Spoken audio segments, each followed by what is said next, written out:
कुछ याद नहीं रहता।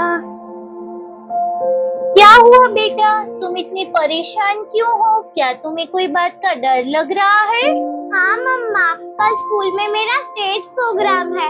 हाथ पैर कांप रहे हैं। अगर मैं कल स्टेज पे सब कुछ भूल गए तो सब मेरा मजाक उड़ाएंगे ना।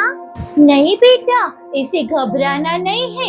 तुम्हें पता है, बिल्कुल ऐसा ही कुछ आज से हजारों साल पहले दुनिया के सबसे बड़े और सबसे वीर योद्धा के साथ भी हुआ था। सच में मम्मा? इतने बड़े योद्धा को भी डर लग रहा था। उनका नाम क्या था? उनका नाम था अर्जुन, और उनके इसी डर और कंफ्यूजन को दूर करने के लिए उनके सबसे अच्छे मित्र श्री कृष्ण ने उन्हें एक बहुत ही शक्तिशाली मार्गदर्शिका दी थी, जिसे आज हम श्रीमद् भगवद गीता कहते हैं। कृपया पर्यावेष्टो विषीदन्निदमब्रवीत् दृष्ट्वेमं स्वजनं कृष्ण युयुत्सु समुपस्थितं सीदन्ति मम गात्राणि मुखं च परिशुष्यति। मम्मा, इस श्लोक का सरल अर्थ क्या है? इसका अर्थ है कि महाभारत का युद्ध शुरू होने से ठीक पहले अर्जुन ने जब अपने सामने अपने ही परिवार और प्रियजनों को देखा तो वो डर गए। उन्होंने श्री कृष्ण से कहा, हे कृष्ण, मेरे हाथ पैर कांप रहे हैं, मेरा गला सूख रहा है और मेरा पूरा शरीर डर से कांप रहा है। मम्मा, अर्जुन तो इतने शक्तिशाली थे, फिर भी उन्हें डर क्यों लगा?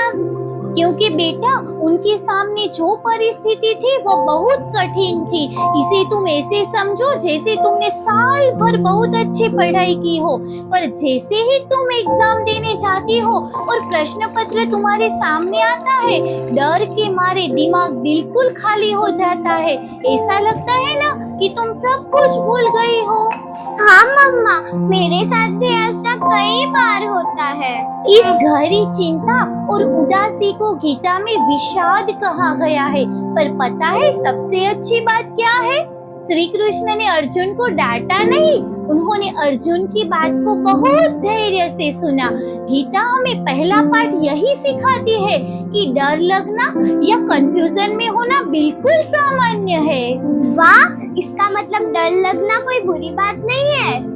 बिल्कुल नहीं, बस हमें डर से भागना नहीं है। तो चलो आज से ही हम और हमारे सारे छोटे दोस्त एक सुपर पावर टास्क शुरू करते हैं। इस सप्ताह जब भी तुम्हें किसी चीज से डर लगे तो तुम्हें ये 2 कदम उठाने हैं। पहला कदम, अपनी आंखें बंद करो और 3 लंबी गहरी सांसें लो। अपने मन को शांत करो। दूसरा कदम, जैसे अर्जुन ने कृष्ण से अपने दिल की बात कही, तुम भी अपने डर के बारे में तुम्हारे माता पिता या शिक्षक को सब कुछ सच सच बताना। तो दोस्तों, अब अगले वीडियो में हम देखेंगे कि जब अर्जुन रोने लगे थे तब भगवान कृष्ण ने ऐसी कौन सी सुपर पावर बताई थी जिससे अर्जुन का डर गायब हो गया। मिलते हैं अब अगले अध्याय में। जय श्री कृष्ण।